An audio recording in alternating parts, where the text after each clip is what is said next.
In this episode of the Locked On NBA Big Board Podcast, I am going to cover the 2024 Champions Classic. This event features four of the most storied programs in college basketball. The night starts off with Kansas, number one ranked Kansas. I want to get that right. Number one ranked Kansas against Michigan State. And then the night wraps up with Kentucky versus Duke. This matchup looks a little bit different than in years past. There's no John Calipari on the sidelines for Kentucky, and Coach K has been retired for a couple years now. Kentucky looks totally different. They're not relying on freshmen. They're actually one of the more experienced teams in college basketball. So I'm going to share my thoughts on that matchup.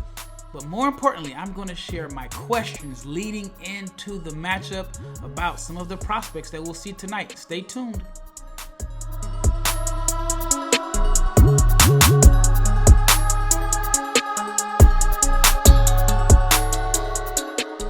Big shout out to each and every person that has made the Locked On NBA Big Board Podcast your first listen of the day. I'm your host, Rafael Barlowe. I am flying solo today, but later on, James will join me as we will do Rookie Watch Volume 9, which covers some of the top rookie performances around the NBA on Monday night. And then Leif Tulin, the guy that watches more college basketball than anyone else, he will join me tomorrow when we recap some of the top performances from the Champions Classic. But before I get into this episode, I want to let you know that your favorite Locked On podcast now has a newsletter. So whatever team you support, whether it's Locked On Mavericks, Locked On Spurs, Locked On Thunder, I guess I just named all the I-35 teams. Well, I might as well add the Timberwolves too. Locked On Wolves, you can get updated information or updated news and stories on your favorite podcast in a newsletter. So check it out at lockedondaily.com. It is free. It will be delivered right to your inbox every morning. So check it out again, lockedondaily.com. And it is a newsletter for whatever team you support. So check it out. And this episode is brought to you by FanDuel. You can start the season with a big return on FanDuel. New customers can place a $5 bet and get $150 in bonus bets if you win. So if you win your first $5 bet, you get $150 in bonus bets at FanDuel.com. And if you are not subscribed to the YouTube channel, please like, subscribe, share, comment. Make sure you click the bell so you can be notified every time we drop an episode, because the Locked On NBA Big Board crew is coming at you every single day. All right, starting off. The Champions Classic is one of my favorite events. I've actually only been to it once. I want to say I went in Chicago. I believe it was 2017. So yeah, it was 2017. Jaren Jackson played in that tournament. But it is one of my favorite events of the college basketball season because it is usually like the first real competition that you're going to see a large contingent of NBA scouts. But this year might be a little different. Now, I will say there are going to be a large amount of scouts in this tournament, or it's not necessarily a tournament, but in this showcase. But the majority of the NBA prospects are all on one team. They're all on Duke. So, for example, in years past with Kentucky, you always had multiple first-round picks, potential first-round picks, highly touted freshmen, and it was NBA scouts' first time really evaluating that highly touted John Calipari freshman class against real competition. This year, it is totally different for Kentucky. They're actually one of the oldest and most experienced teams in college basketball. However, despite being an older and more experienced team in college basketball, the majority of this roster hasn't played under like the big and bright lights of the Champions Classic. Now, Lamont Butler played in the Final Four at San Diego State a couple years ago, and then Kerr Kriisa played for Arizona. But for the most part, a lot of the players on the Kentucky roster have played at mid-majors, and they've played in the NCAA tournament, but maybe not the big bright lights in the early season similar to the Champions Classic. But before I get into Duke versus Kentucky, I have to start off with Michigan State and Kansas. Kansas is the number one ranked team in the country, but Kansas does not necessarily have a surefire first-round pick. We could even see Kansas not having a single player drafted in the 2025 NBA draft. Now, they are very talented, and they are experienced with Hunter Dickinson, KJ Adams, and Dwan Harris. So what I want to see, my first question heading into tonight's game is which transfer from Kansas emerges as an NBA prospect. So you got AJ Storr, who transferred from Wisconsin. I've had people tell me that they thought that, yes, AJ Storr showed that he can sacrifice and go to a program like Kansas where he's going to split reps, and they know that he probably made a lot of money going to Kansas. But I've also had people tell me that they think that he probably hurt his draft stock a little. He was going to get 15 or 16 shots a night if he stayed at Wisconsin, and now at Kansas he may not get 5 to 7 shots. So that is a player that I'm going to be looking to watch and monitor and see if that he can emerge as Kansas's breakout transfer. And then there's Rylan Griffin, who transferred from Alabama, left the team that went to the Final Four to go to Kansas to provide some depth. So far, he's been so-so, hasn't been great. But their best transfer so far has been Zeke Mayo, a player that I'm really high on. He left South Dakota State, and he's actually from Lawrence, Kansas. I just saw a picture a couple of days ago of him and Andrew Wiggins at a Kansas basketball camp a few years ago. So he's back home, and he's been really good. He's averaging 20 points per game and had a big game against North Carolina. And one of the things I will say about Kansas is that they are the only team so far, or the only team in this Champions Classic that has been somewhat battle-tested. Kansas played North Carolina at home. They ended up winning by 3 points, I believe. They were up big, but they're actually battle-tested. Kentucky, Duke, and Michigan State haven't really played high-level competition yet, so maybe Kansas has an advantage there. And lastly, for Kansas, I want to know if Flory Bidunga emerges as a potential NBA prospect in the 2025 draft. So far, the results have been good. He's averaging 10 points, and he's tied for the team lead at 8 rebounds per game. He is a prospect for Kansas that I'll definitely be monitoring and watching tonight. But for Kansas, I think it's all going to depend on which transfer breaks out. So that is my first question. My second question, this is related to Michigan State. Michigan State is one of the more storied programs. I think they've been to the NCAA tournament 26 seasons in a row. But they don't have the same luster or the same shine as they've had in years past. Matter of fact, Michigan State has only had one first-round pick since 2018, and that was Jaren Jackson. Looking at this year's roster, I don't see a first-round pick. Maybe somebody can emerge. Maybe Xavier Booker, a player who I was really high on coming out of high school, can emerge. I think he has the talent and the physical tools to be a first-round pick, but the talent and the production on totally different pages. And then there's Jace Richardson, who is the son of Jason Richardson. Yes, so if you were watching college basketball in the early 2000s, you might feel a little old knowing that Jason Richardson has a son that is playing for Michigan State. Jace Richardson has been good so far, averaging 11 points per game.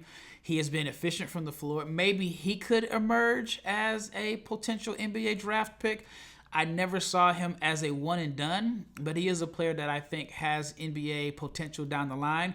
Right now, Michigan State's best player, I don't know if it's their best NBA prospect, is Jaden Akins. He's been there, seems like forever, but now he actually has the opportunity to have the ball in his hands and be their go-to guy. So I'm looking to see which prospect from Michigan State emerges in this big showcase. Again, Michigan State, I don't want to say the program has fallen off, but they're not ranked. And I almost wonder, would the committee decide to try to replace Michigan State with a school like UConn, who has won back-to-back national titles? Or do they put North Carolina in there? Because right now, Michigan State is not necessarily holding up its end of the bargain as far as producing NBA prospects in this big event. And I know this event is not all about NBA prospects, but Michigan State has, again, they haven't had a first-round pick since 2018. That's how long it's been since Michigan State has produced a first-round pick. Another question I have coming into this game regarding Michigan State is Frankie Fidler. Frankie Fidler went to Omaha. Now, I'm born and raised in Omaha, Nebraska. When I grew up, it was called University of Nebraska at Omaha. We called it UNO. But a few years ago, they changed it to Omaha. But Frankie Fidler transferred from Omaha to Michigan State. He's 6'7", had a really good year. Last year he averaged 20 points per game. I wonder how he fits in with Michigan State. Is he going to get the freedom to showcase his talent? Because I think he is a fringe NBA prospect. But one of my concerns or questions that I had was, will Michigan State give him the opportunity to showcase his talent?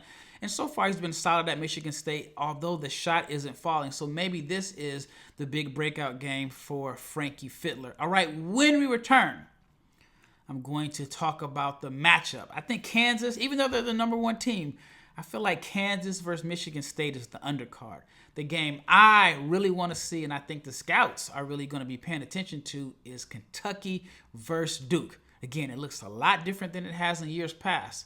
But stay tuned to hear my thoughts on my questions regarding this marquee matchup. But before we get into the second segment, I want to tell you about our all-new sponsor, which is Mint Mobile. Now, big wireless providers, with them, what you see is not always what you get, because sometimes in between when you left the store and when you get your first month's bill, you notice that there is a significant jump in price.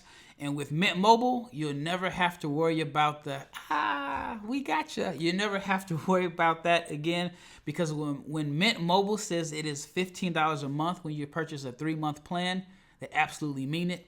It's only $15 a month. So you can say peace or bye to your overpriced wireless plan that has the huge jaw-dropping monthly bills and unexpected overages. Mint Mobile is here to rescue you because they have a premium wireless plan starting at just $15 a month. And all plans come with high-speed data and unlimited talk and text, which is delivered on the nation's largest 5G network. So to get this new offer for $15 a month, go to mintmobile.com/lockedonnba. That is mintmobile.com/lockedonnba. All right, second segment. All right, let's get right into it. Kentucky versus Duke. Marquee matchup. Two of the biggest programs, two programs that really maximize on the one-and-done era. But now the one-and-done era, it appears to be over at Kentucky, because Kentucky, believe it or not, and this sounds crazy to say it, Kentucky is one of the most experienced teams in college basketball this year. They have multiple guys that are like grad students. So I'm looking forward to seeing if Kentucky's experience, even though I mentioned in the open, they only have a couple guys that have played in this type of setting, in this atmosphere.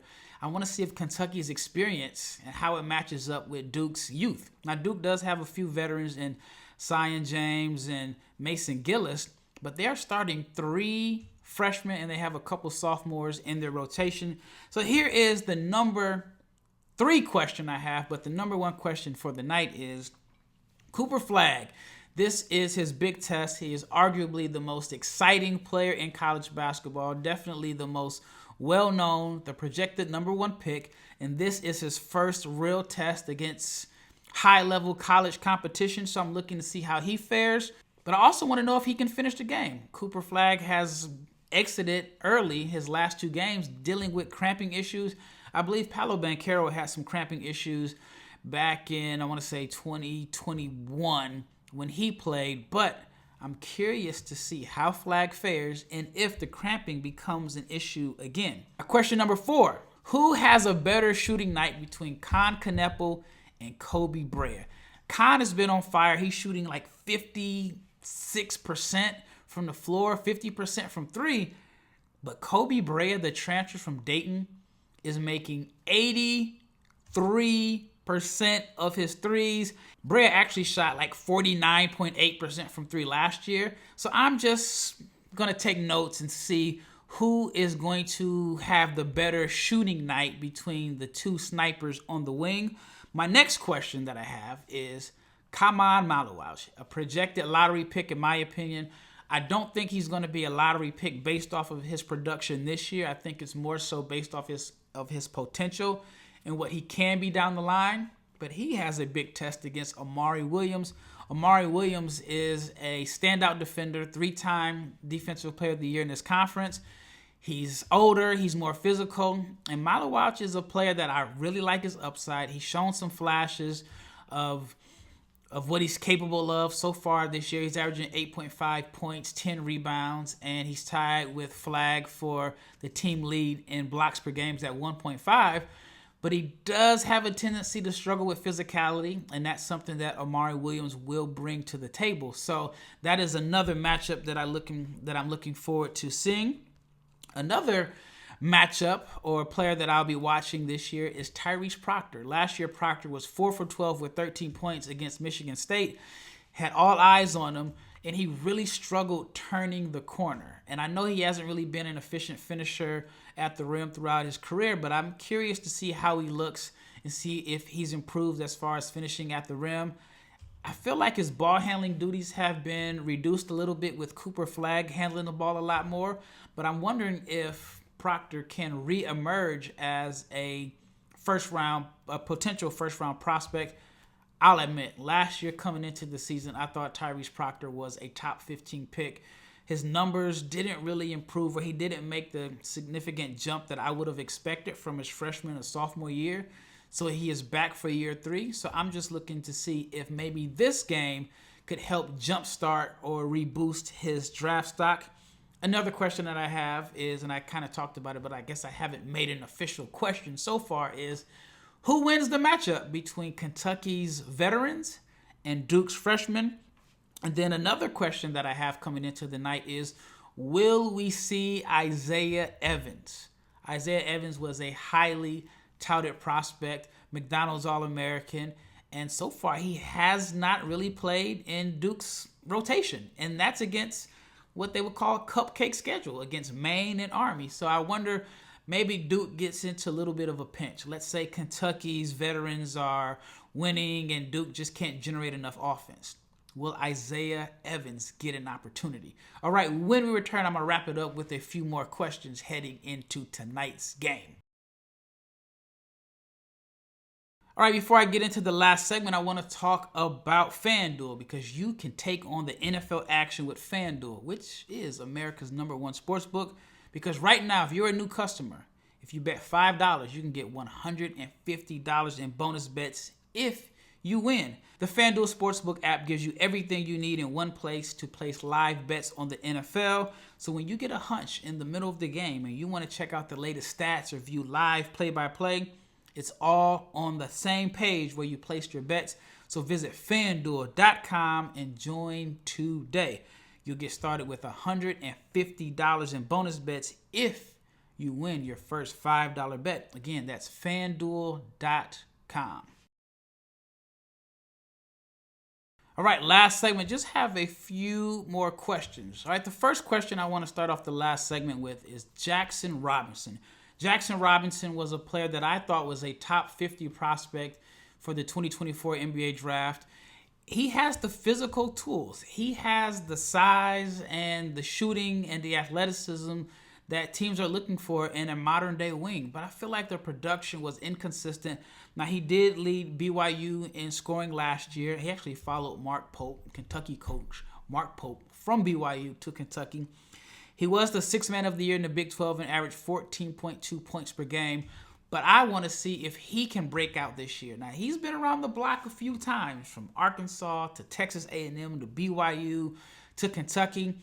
And for the last, I want to say 18 months, I've been waiting for like a big Jaxson Robinson breakout game. He's had a couple good games, but I'm looking for him to have a breakout performance, because for him, I think it's an important game for him.